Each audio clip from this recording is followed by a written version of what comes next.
Hello, everyone. My name is Robert Aceves, and we're starting a new episode of mindfitpodcast. And I have here with me Neil Babins. How you doing, Neil? I'm doing awesome. How about you?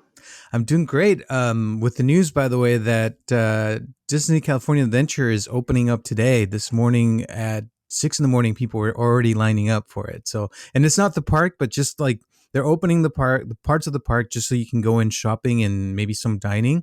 So hmm it's kind of exciting. Okay, just the Buena Vista Street is opening. Is that right? Buena Vista Street, yes. Right. Yeah. Yeah. And it's exciting for some people, even though we are at the same time being shut down this week again. hmm All the restaurants, dining is closed and gyms are closed again. I think some of the theaters, movie theaters are closed as well. So it's a Yeah. sad, week. And at the same time, it's exciting that, California Adventure is reopening a little bit. So, I know. With the holidays approaching, everybody's trying to get excited about that, and then all of a mhm. sudden, there's a spike almost everywhere. And gyms in LA County had never really been open to begin with, but I know in Orange County, you guys had that open and then have it closed again. But yeah, it's like a reversal. So a lot of people getting tense and stressed out again, and yeah, it's like a mixture of feelings, a lot of mixed feelings as the holidays approach. Yes. Yeah. And Scary this news. is this is going to be like the third time we had the quarantine at first in March, then we had another shutdown, not too long ago, and I think it was in September, and then now we're getting a third one because of the spike in, hmm the winter. And so at the same time, there's news that the vaccine is coming, so it's Oh kind of yeah. exciting. But who knows? There's 4 states, by the way, that already started distributing the vaccine, and the news is that they're going to implement it in certain ways, that they're going to learn how to do it in all the other states later on. So hopefully, some good things come out of that. Right. Well, And what yeah, what states are the guinea pigs? What you know, states I are? I remember Texas. I remember. I think I want to say. I don't know. You know what? I shouldn't say it. I should just look it up because I don't want to give bad information. Um, but the thing that the biggest thing that they're looking for is that they're trying to um, make sure that the right people get it at the right time. And they chose the states um, because uh, they have a variety of people that they're hmm looking for to see how it's going to work. And Yeah. Yeah. let's Check it out see. with Yeah. certain how Mm, it extrapolates to the rest of the population. Yeah. yeah. Yeah. And I mean, Texas is pretty big. So, Yeah. It's a um, huge state. Yeah.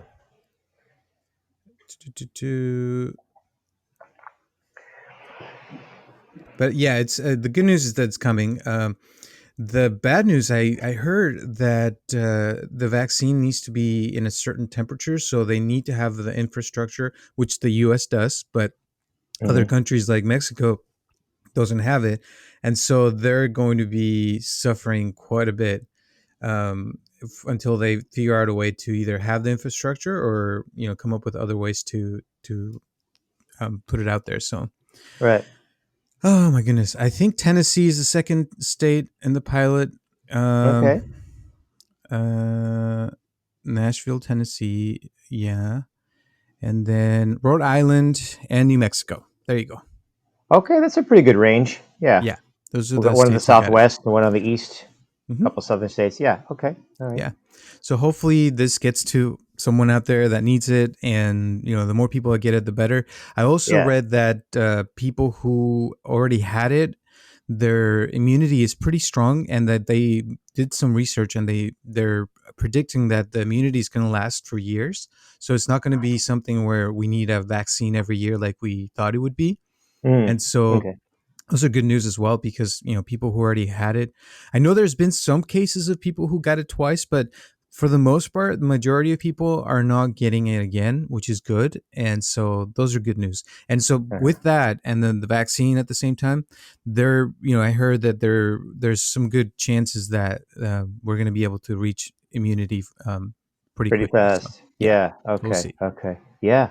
Yeah. And I've heard that they'll probably distribute it first to the people who are the most needy, like the elderly or the most vulnerable, Mm-hmm. and get them taken care of first, and then Mm-hmm. it'll trickle down to the rest of the population. So Yeah. yeah. I mean, if there are no, I mean, the way I see it is, if there are no complications with the vaccine after thousands of people have had it within weeks, then I'm more confident in going ahead and doing it. Yeah. I was hesitant at the beginning because I'm like, what vaccine? Who's coming up with this? What is it? What does it entail? Who's making it? What's in it? Hmm. But if people take it and they're well, then I would probably opt for that as well. Just to let's just get this out of the way. Hmm. Now, Yeah. today we're, the topic that we wanted to talk about and bring to our audience is that, whenever there's a crisis and there's some kind of major stressor in our lives, we all suffer differently depending on our background, depending on multiple variables that could come into play. And so it's important to talk about this because some people, see other people going crazy and going like, oh, why are they going like that or acting that way?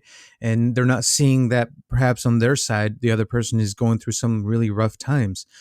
So, for example, right now, a lot of my friends, when I used to be in the movie business, I still know a lot of people in the movie business. And, I have friends that are, were stand up comedians for most of their lives, and now they can't do stand-up comedy because there's no Hmm. places to do it at. And so some of them are moving on to other jobs, and it's kind of weird because for the Hmm. past 20, 30 years I've seen them do their thing, and they love acting and things like that, and then suddenly you can't do it anymore. And it's they thought it was going to be a couple weeks. It's been almost a year.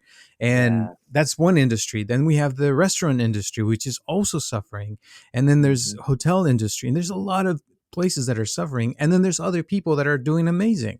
So Yeah. it's easy for people doing really well to be like, oh, yeah, why are they complaining about this or that? But people who are suffering are like, I really want some help. So. Right. That's the whole issue with the shutdown is that along the spectrum of opinions and reactions to the shutdown or the lockdown or the another surge or spike when they hear Mhm. that information is that exactly how you're going to be personally affected by it. And I think sometimes you're right. There's a polarity forming along those lines as well because people don't necessarily have the same impact from being told we got to lock down again. It's not just inconveniences to your life. I hear a lot of quotes being thrown out there. Oh, it's just inconvenience to your life to wear, like, that's not what we're talking about anymore. That's what we were talking about in the first 10, 12 weeks. Mhm. Now it's like, wait a second. Some icons are disappearing. I mean, just here locally, Jerry's Famous Deli is closing after No 43 years in way. business. Yeah, it's Oh shutting its my doors. God. I know, I right? So didn't that know was my that. reaction too. Yeah, I used to work there. I used to work for them for like almost 17 years, like for the company. Had a Oh lot of my friends there gosh. and experiences. Yeah, that's like a legend shutting its Mhm. doors. I mean, Right. I'm not minimizing anybody else who has to close down, but I mean, of all places, that one's Yeah. shutting down. And I Mhm. just heard about a week ago that in Las Vegas, hotels are open, but from Monday noon to Thursday noon, they're shutting their operations. So you can't book a room between Monday and Thursday at noon because they have to cut their costs. So that's hotel workers and front desk and everybody else who works for the hotel who doesn't have employment. Mhm. And now they're going back from indoor dining, which they had started to float back to outdoor only and takeout only. So, it really depends who you're talking to when you say that we're going to go in lockdown again. And I heard rumors the governor of California was even thinking of having a curfew. I don't know if that's going to Mhm. happen or not, but yeah, Yeah. imposing a curfew is like, whoa. Well, now we So, have the yeah. mandate where everyone has to wear a mask, even if you're outdoors. Hmm. Just around people. Period. You have to wear a mask now, and that's those are changes. But I think also, like I was telling you earlier, that I remember back in the when the quarantine started, during those first 2 weeks, I watched this video with Arnold Schwarzenegger, who was in his mansion in Malibu or somewhere like that, Right. and sitting in this jacuzzi, smoking a cigar and telling everyone to stay home. And it's like, it's easy for you to say when you have Right. millions and millions of dollars in this Right. giant mansion and place to be. But what about the people who live, 10 people in the same house, or families that are struggling? um, Hmm. a couple days ago, one of my clients, who works in the restaurant business, she was crying because she's like, they're going to close us again. And she's like, I Hmm. barely have money. I've already gone through all my savings in this past year, and now they're closing again. And I don't know what I'm going to do to pay my rent. She's not, she doesn't have papers in this country, which, a lot of my clients are like that. And these Hmm. people are still workers. They're using, they're the people who clean your dishes, and they work in all these different industries Hmm. cleaning, stuff, or helping out in different ways, and they don't have the same stimulus that we got, or any other help from the government, so they have to figure out what to do. So now she's going to start selling tamales in the streets and things like that, and it's like, you do what you can, but still, like, these are human beings, right? And they also have needs like we all do. And so, Hmm. to me, it's sad to see things like this. And I Hmm. wish, there was other ways to help, but at least, knowing that there's different people who are going through different things, it's important for everyone, I think, to have a little bit more compassion and to understand other people. And also, I don't remember the name of this in psychology, by the way, but maybe you remember it, that we all have a threshold of how much we can take. And some people have it lower than others. And some Hmm. people can go through a lot of stuff and they can, get through it no problem. So that threshold right now, I think it's been tested for a lot of people. Hmm. I've already talked about how a lot of my clients are getting divorces and people, having problems with relationships and things like that. And those are the results of that threshold being broken. Yeah, there's also some good. It is called a threshold, essentially a breaking point. I don't Mhm. even know if there is an official clinical term that we would use for that, but there also are some positive outcomes too. People who have been in social isolation together, they do go through more conflict Mhm. that they wouldn't otherwise have to face because of all the other distractions that the old normal, had going for everybody. But as they go through these new conflicts and elevated level of conflict, but they come out more shiny on the other side. They learn something about themselves and about each other that they otherwise wouldn't have learned had they not been in quarantine to a certain extent. So I'm not actually noticing a lot of positivity from that as well, even though there are a lot of stressors in terms of being locked in together. But what I'm also noticing is that people who live alone or tend to live alone in social isolation have also adapted reasonably well. But at some point, they've also normalized being alone, and it's becoming a little bit concerning because they've taken the new paradigm that they've created, which is very much aloneness, and they've made it the new normal for themselves. So that even if they're given the opportunity to lower their risk tolerance or raise their risk tolerance, which is something that people have in terms of the pandemic and how to proceed with it, they won't do it. They Mhm. won't even choose to go out, socialize, leave the house, travel, even if it's done with reasonable precautions given the situation. They don't look at the spikes anymore. They just Mhm. look at the fact that this is they're enclosed, they're encaged, and they stay there. So I'm a little worried about some of those people, but Mhm. there's such a big range of reactions, and a lot of it has to do now. Now, you know what? I don't even get. Now it is political. I mean, now it's not just about politics. I'm not talking about left and right. Now it is okay. You're telling me they're spiking, so you're telling me to lock down. Now people are going through what we're calling an inpatient depression or Mhm. depressively inpatient. And they're starting to say, well, wait a second, we are worn out. We're Mhm. depleted. We're Totally. depleted in trying to make this normal for ourselves, to put ourselves on pause again. You keep telling us it's just a question of time, but then you give us something back that we need, like the talk about the workers. You give us a job back and then you take it away again. And I don't, again, people are not seeing the congruence between the information that's being given to them and what they're being asked to do. The vaccine around the corner, and hopefully will change that. But you're seeing a lot of people just not trusting news anymore, or the election just happened, so some people are happy. I get some people are not, but a lot of people are happy. And then the holidays are coming, and then you're told again there's a huge spike everywhere.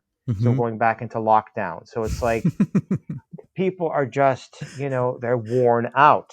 They're Yeah. worn out from this, Now, again, it varies because, if I was reading this article about baby boomers and how Yeah. they're taking the pandemic, and to them, they've already lived their lives. So a lot of times they have more experience. They've gone through other crises in the past. And so, probably nothing like this, but they're okay with just being at home, especially if you've already traveled, you've already seen things.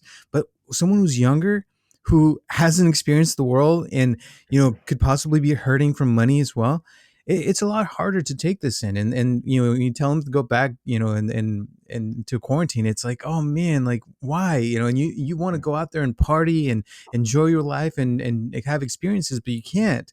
And so Hmm. it's having a harder effect on certain generations, I believe. Yeah. If you're younger, and even people who are young, there's people who are extroverts and there are people who are introverts, and each one of Yeah. them are, I know one of my cousins is really an introvert and he loves just being home and he's totally okay with not going out, not seeing anyone for months. And I'm an extrovert. I love people. I love going out and having dinners and just going to the movies and things like that. And so it does have a different impact depending on your personality, on the things that you enjoy and things like that. So It does, but see, even the introvert who enjoys staying home always had the choice in the past to go out if he or she chose, right, right? So that's you true. get to recharge by being with people when you Hmm. decide to be with people, but you may have a preference of being alone and recharging that way.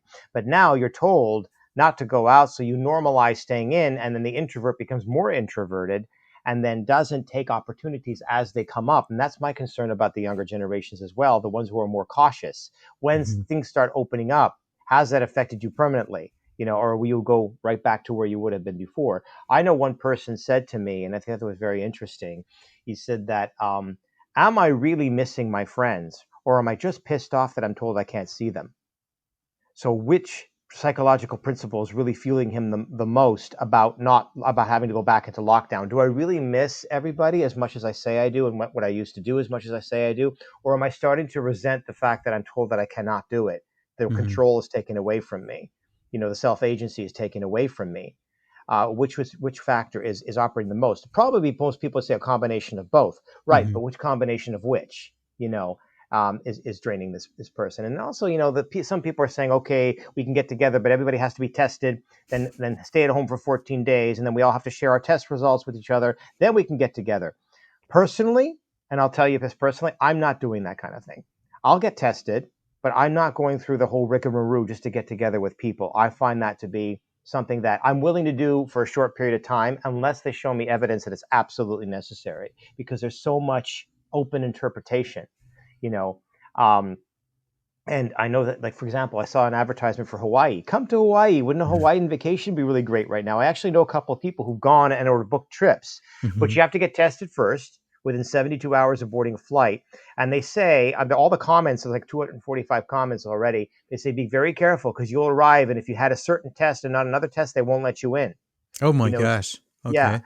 So, and a lot of people were writing comments saying, I'll get tested on a Saturday and my flight's on a Monday. Between Saturday and Monday, I got a negative result and I could have been infected between Saturday and Monday. Like this is like ridiculous. And a lot of people were saying like pretty rude things like, good luck with your economy.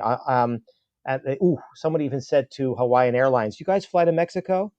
I mean, it's like the Mexico's going to be any better. But I'm just saying, so it's like people are getting angry, and you Oh could yeah, tell there's they're really definitely getting anger. they're getting mad, and Yeah. people are trying. That's another thing is economies are trying to pull you in, like Vegas and Mexico and Hawaii. They're trying to pull you back to keep the economy running for the very reason you just brought up. But Hmm. then people are getting confused. Well, if it's so dangerous for me to travel, we're spiking everywhere. What are you telling me to get through an airport onto a plane to a country where there's people from all over the world? I thought we're spiking. Hmm. So which is it now? So there's a lot of what people think is misinformation, and I think that that's what's depleting people too. They're like, okay, wait a second, you Yeah. know, what's going on here? Yeah, And you know yeah. what? I feel like, and this is another thing that people get their news from different sources, and so when you're at Hmm. home, you basically have more access to whatever you follow. And if you're older, you're gonna look for certain outlets, and then if you're younger, you're gonna look for other outlets. And then there's this other I think I just saw, I forget the name of it, but it was, a complete right wing like newspaper that is not even from the US. It's from China. Okay. Mm. People are buying this app and it gives you real news. It said, I didn't buy it. I just saw it and I was reading the comments because I was like, like legitimately looking for a good, non-biased news source so I could see what's going on. And it said, "Oh yeah, we are totally unbiased. We are, neutral, and we'll give you the best news." Then I read the comments, and basically, this in this app, the Trump won. Okay, he's the new president, or they reelected him, and they have all these articles about how the U.S. They even had a map of how Trump won all the states that are blue, that were kind of in the middle, but ultimately Biden won them. And in this app, there's this alternate reality where this the states are red, and there's all this news about that, and it just really makes me wonder, like, what is it doing to these people that are reading this news, that are isolated, like you said earlier, that are not having contact with other human beings, and testing their whatever they're learning to see if it's right or not, or like getting some sense of things. They're just living this other reality, and same with people who are on the other side. They're getting all this news and things, and at the end of the day, where the polarization is becoming more and more every day, and that's not a good thing for this country. So Yeah, that's exactly right. Different. I mean, that's an extreme example, but there are different sources of information that you get, and depends how they're tilted. Because that's another thing that we've brought up on a previous podcast. Is a difference between conspiracy theory. Every time you don't look at something at face value or accept information at face value, you're a conspiracy theorist. That's thrown out at people, and I hmm can test that and say there's a difference between conspiracy theory and critical thinking. They both are acronym CT, right? But one is critical thought and one is conspiracy.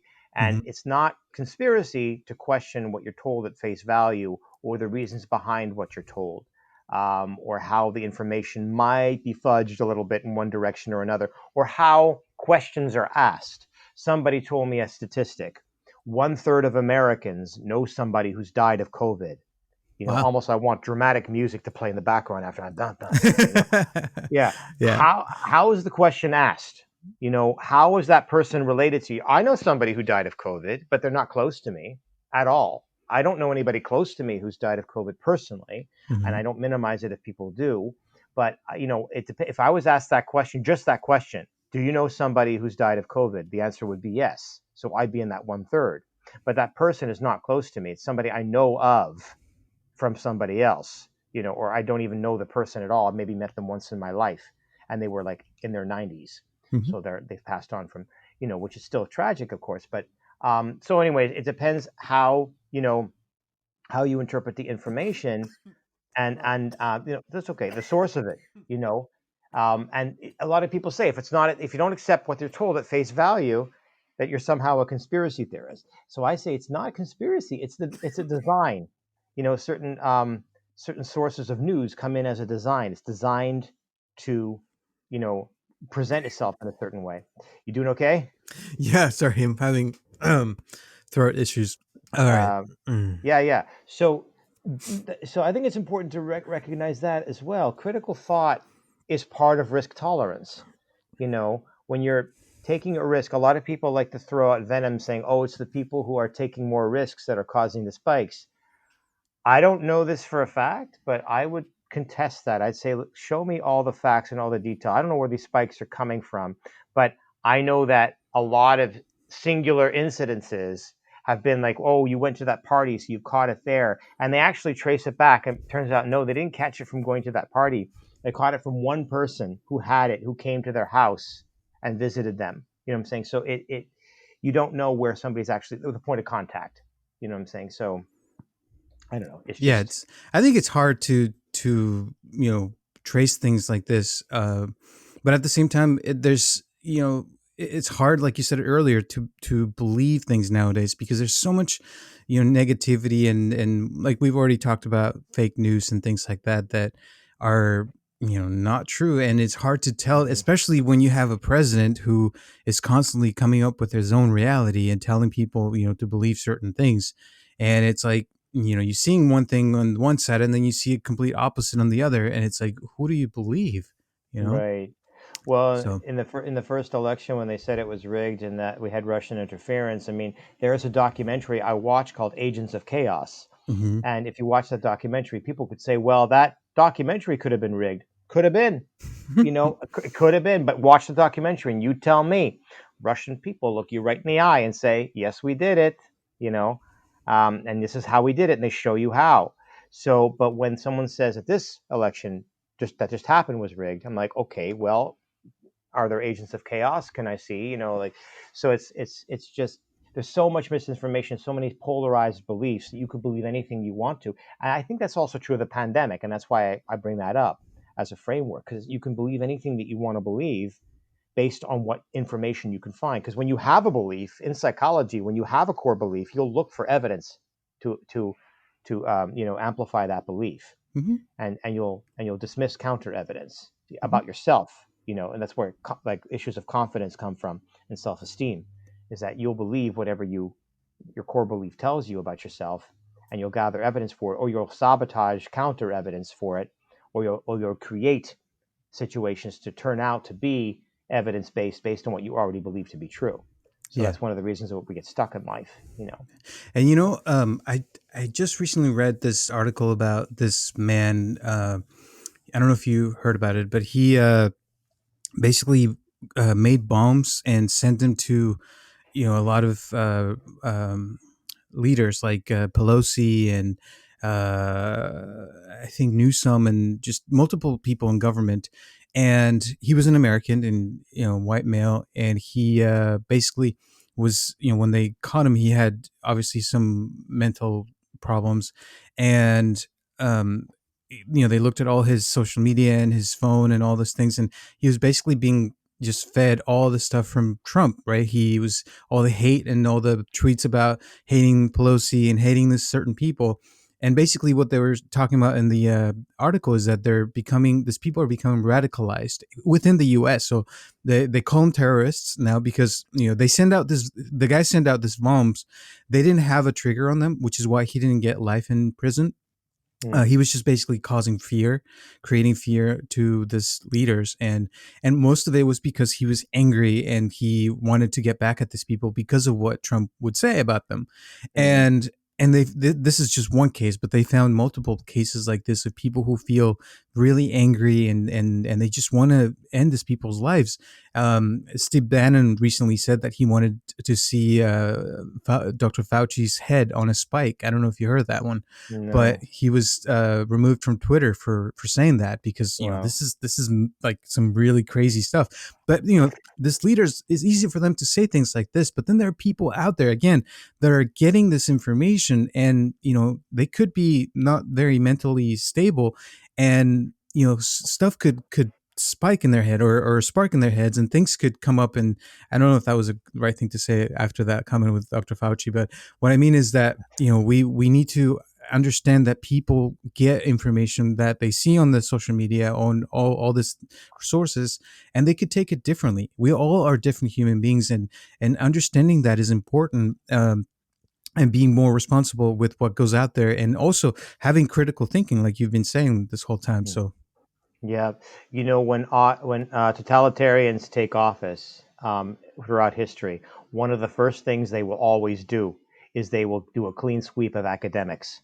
They hmm, will take all intellectuals out of the off the panels, out of the media, because they don't want to perpetuate critical thought. That's one of the things that they will break down. Any program, workshop, government who tries to tear apart the aspects and the concept of critical thinking are to be cautioned about, because critical thinking is really at the center of being able to take information and dissect it and hmm, isolate it and find out what's coming at you, and how to critically how to process it, properly. So I want to say that I know it gets old, but people keep bringing up like Nazi Germany and Russia before the before perestroika and all that, and say, oh, again with that. Yeah, hmm, again with that, because there's nothing wrong with the German people. There's nothing wrong with the European continent. Things were a little bit different, but this is what happens: is that we could have a shared temporary psychosis, social psychosis. And if you look at Nazi Germany, for example, it's not that long ago. It's long ago, but it's not that long ago. hmm, And it was a very decent, intelligent, well educated country, just like, we like to praise ourselves here in the US and here in the Western world. And bullshit was fed to the national population and to the population of the entire continent. Bullshit was fed, and bullshit was believed. And it took time, and it took different constructs, it took different waves of certain people jumping on board, but misinformation became normalized and believed and polarized and extreme. Any adversaries were eliminated and hmm, fired from the hmm, cabinet. Intellectuals were shut down. Academics were arrested. Anybody who was trying to build any kind of dissent or any opposition to the thought process. And it was very short lived. It was 1933 to 1945. It's only 12 years. And look what happened in 12 years. You Oh, know, yeah. so to assume that that's history is a big mistake, because it's the same species, us, that was involved in that thought process. So that's an extreme example. I know it is, and I know it gets old, but it's not old, because it can happen anywhere. And to say that it's not going to happen to us is a big mistake. To say that it's not, I'm not saying that the exact same, it's not going to look exactly the same way, but but to get to a point where we've reached critical, very critical, in terms of who are, being violence, attacking towards certain populations, not that far off. If people can believe what you're saying, and in the way that it's not just the singular crazies, that we talk about. There's a lot of that kind of possibility in the general population as well, from what Hmm. people are coming to believe. And I don't want to frighten people. I want to make them aware that critical thinking, by the way, doesn't lead to, as this is an important fallacy. I want you to think critically as long as you end up with the same result that I have. You know what I'm saying? That's Hmm. not it. That's not, you can have opposing views, but if you can think critically, you won't be using the same amount of fear and mistrust of the opposite side. There won't be as many core emotions involved, which won't lead to the same critical breaking point. So critical thinking doesn't mean if you think critically, you'll end up thinking the way I do. No, not at all. You'll end Yeah. up considering everybody's point of view and understanding from centrist to far left to far right, and understanding that it's not about wanting to eliminate the other. It's about different beliefs of how the country should run, and that's when compromise can actually start to happen. Is when you're critically thinking about everybody else's point of view as well. Yeah. So yeah. Now, I think I don't know if I ever told you, but I had a friend. He's already passed, and he was a Nazi during the time in Germany, and Hmm. I studied German for 18 years with this person, and so I learned a Hmm. lot from this person. And I actually saw, it was interesting because I'm Mexican, and he took me into his house, and that was a change for him because he grew up a complete different mentality, like you said. And he showed me a lot of transcripts and things from Hitler, and things that he learned, and that things that he was preaching and teaching people. And a lot of it was, to me, it was like, oh my gosh, this is amazing. He was really trying to help, and he sounded like someone who was very wise and knew a lot of things that people were like really impressed by. And in his mind, he was trying to help people. And my friend, as the receiver, he was getting all this information, taking it all in, like, yeah, that's truth. They Hmm. believed it. They wanted to really change the world in a good way. Hmm. But that good way turned out to be, we're going to get rid of Jews, which in their mind it was about genes, and they wanted to create the superhuman race. And they wanted all these things that were in their minds the truth. Now, we know that was not the case, and we know a lot of things that they did that was, really, really bad. But at the time when they were going through this, they didn't think that it was bad. The grand majority was going with it, which is why, like you said, when somebody would go against it, they would get terminated because nobody wants to say that the leader is wrong or anything like that. And so it was just a lot of things that really were coming to his mind. And I think that's what this podcast is about, what how is affecting people from different backgrounds. And especially when you're young, you're getting this information from the internet and you take it as truth, and then you live that life as if it's true. What if it's wrong and nobody tells you otherwise? And it's hard to do that when you're getting, when it's easier nowadays to be in one area and just getting your information from with algorithms in a certain way. So Yeah, one yeah. thing that is important to say, that because a lot of people might jump in saying, "Oh, you're never going to be able to feed me that kind of information." But the thing is, they're not fed that it's about genes and about the super race and about Jews in day one. They're No. fed the economy. There's a problem with our economy. There's a problem how we were screwed over in Treaty of Versailles. You know, make America great again. There's a problem here. Problems with the economy. Problems with this. Things that make more sense is how they first initiate you. and they bring you in slowly, and then they slowly show you policies that are saying, see, the problems are over here. The problems are at the border. The problems are here. The problems are here. And eventually they feed you the ideology.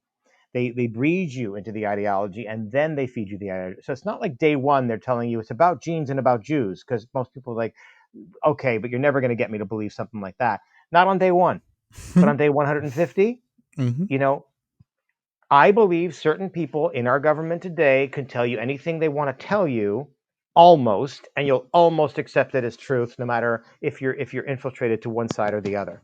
And I'm in it on both sides of extremes. Totally. So, Yeah. but not on day one. So I think it's important to distinguish, because a lot of people, when they say, "Oh, but that obviously sounds ridiculous. How could you be?" Yes, it would on day one. Most even Germans would be like, "What?" But eventually they're led to believe that from Mm-hmm. a slow process of indoctrination into an ideology. Yeah. So I think I it's an think important that's thing. why, and I think I'm going to end it with this. It's important to have a balance, right? To listen to science, to listen Hmm. to not just science, because that would be the extreme as well, and that's kind of what happened in Germany. They were only going by the science, and the science could be wrong in this case. And so, there's got to be a balance between science, Yeah, government, who's and science, even right? religion. Yeah. Yeah, a little bit of everything is important, because I think religion has some good things in it. We talk about morals and things like that. Then we also have politics and government, and there's a need for leaders and good leaders that can guide us in a certain direction. But in all that, if we have a balance, then I think it's easier to make better decisions, where the goal is to help humanity, right, move Hmm. forward for all of us, not just this country, because the world is very small, and we think that just because there's a border, the things that happen in other countries don't affect us, and that is the wrong idea, because we're all living in the same planet, and this planet Hmm. is our home, and it's very small if you compare it to the universe. And so it's important to think about those things and come up with the best ways for all of us, not just for certain group populations or certain countries, but everybody, right? Yeah. That's my Yeah. ideal. So Yeah, because most of us can't get used to a Martian climate, and even if we could, the same thing's yeah. going to happen there in a couple of hundred years. So Yeah. yeah, Yeah. yeah, I could talk about this forever, by the way, but let's end I it know. here. Is there anything else you want to mention before we end today? Yeah, for critical thinking, ask yourself the question: What if I'm wrong? Start with Mhm. that. What if I'm wrong? And if you could, start to hypothetically imagine yourself being incorrect, and that other points are also possible. Whether it's a belief or whether it's an ideology or whether it's a political affiliation, ask yourself, what if I'm wrong? That's the way to open up the floor to critical thought. It doesn't mean you are wrong, but ask yourself, what if I am?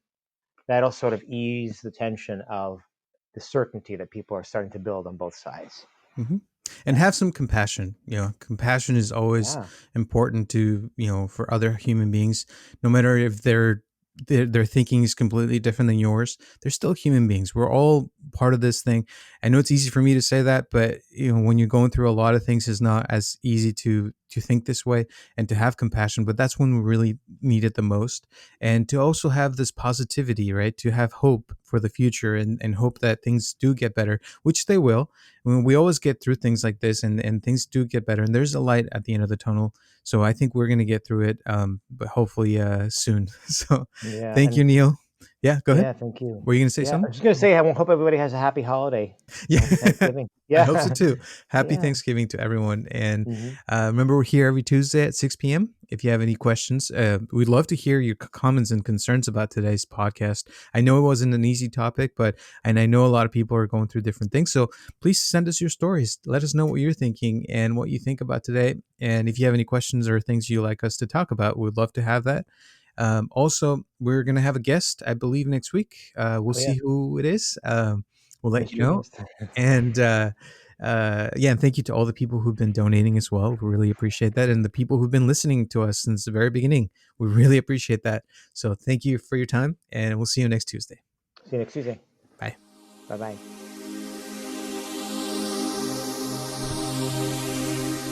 This podcast is brought to you by MindFit. Please help us to share this podcast with your friends and family to grow this community. And if you'd like to donate to this podcast, or if you'd like to share your comments, questions, or concerns, send them to mindfitpodcast@gmail.com, or you can call us directly at 714-328-4661.